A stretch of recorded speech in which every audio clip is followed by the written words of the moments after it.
Good morning. Thank you for joining me for another 5 good minutes with the Word. I'm Barry Bryson.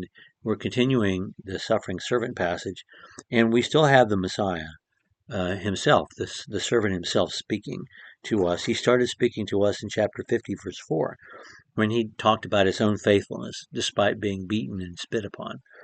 And then he called us to faithfulness and told us there would be consequences for a lack of faithfulness. He also told us he has the right to command, and we should be obedient to him, and that he will be the judge. There will be judgment upon those who refuse to follow God, to follow him as he follows God. And in chapter 51, verses 1 through 3, he's encouraging the people of Israel to be strong, to be faithful, even when the day comes when there will be consequences for their sins, and to not give up their faith in God. And he's going to be encouraging us as well in verses 4 through 8. He's mentioned the reversal of fortune that will take place. There will be a reversal of fortune in that. From the good times they had during Hezekiah, they're going to have bad times during Manasseh. They're going to be following Manasseh to participate in every possible kind of idolatry, sorcery, and witchcraft that is available to them. And they're going to be punished for it. And their captors are going to be punished themselves for their sin. And then there will be another reversal of fortune for the faithful. And there will be a return. And he's already said, he will make the waste places like Eden, the desert like a garden of Yahweh.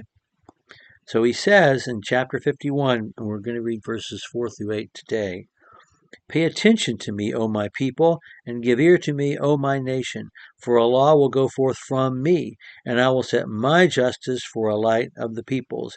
My righteousness is near, my salvation has gone forth, and my arms will judge the people. The coastlands will wait for me, and my arm they will wait, and for my arm they will wait expectantly. Lift up your eyes to the sky, look to the earth beneath, for the sky will vanish like smoke. The earth will wear out like a garment, and its inhabitants will die in like manner. But my salvation shall be forever, and my righteousness shall not wane. Listen to me, you who know righteousness, a people in whose heart is my law. Do not fear the reproach of man, neither be dismayed at their revilings. The moth will eat them like a garment, grub will eat them like wool. My righteousness shall be forever, and my salvation to all generations." He's already used this image of the people who were trying to humiliate him would be like a moth-eaten garment. And he ends this passage with a moth-eaten garment, a grub-eaten garment of wool. But his righteousness will be forever, and his salvation for all generations. So, this is the servant still speaking. There's been no transition of voice. So the servant speaking says to the people, "You are my people. You are my nation. The law goes forth from me. I will set justice for a light of the peoples." So the servant himself is divine, is an expression of divine, of the divine. The servant himself is doing things that we would expect Yahweh to say he does, because he is God. In the beginning was the Word was with God, the Word was God. And if we think this is a New Testament development or shift from an Old Testament perspective, which didn't see the Messiah as divine, we haven't read our Isaiah, because it's right here. I'm the one, my arm, so there is deliverance, and then there is judgment. And that judgment is described in these verses in apocalyptic terms.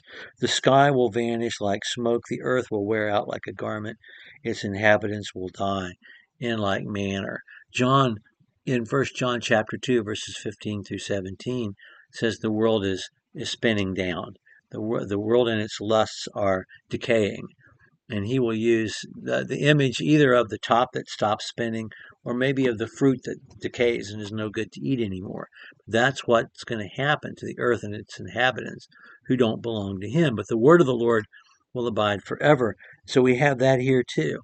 This judgment, does he mean the judgment upon them when the Babylonians carry them to captivity, and then the judgment upon the Babylonians um, for their sins? Or is he looking forward to final judgment, eternal judgment, as Jesus himself does in Matthew chapter 25? I think the answer is yes to all the above. I do. We've seen dual fulfillment of prophecy. We see it throughout the book of Isaiah, and we've seen it several times here in the suffering servant passage, and I think he's talking about both. Um, there's just so much here. There's just so much here that informs and conforms to the thought, to the doctrine, to the theology, to the Christology, the soteriology of the New Testament. It's just there. It's just here in these verses. The servant, the Messiah, is divine. He himself will bring us deliverance, and he himself will also judge. Anyway, okay. We'll pick up with verse 9 next time. Thank you for joining me for another 5 good minutes with the Word.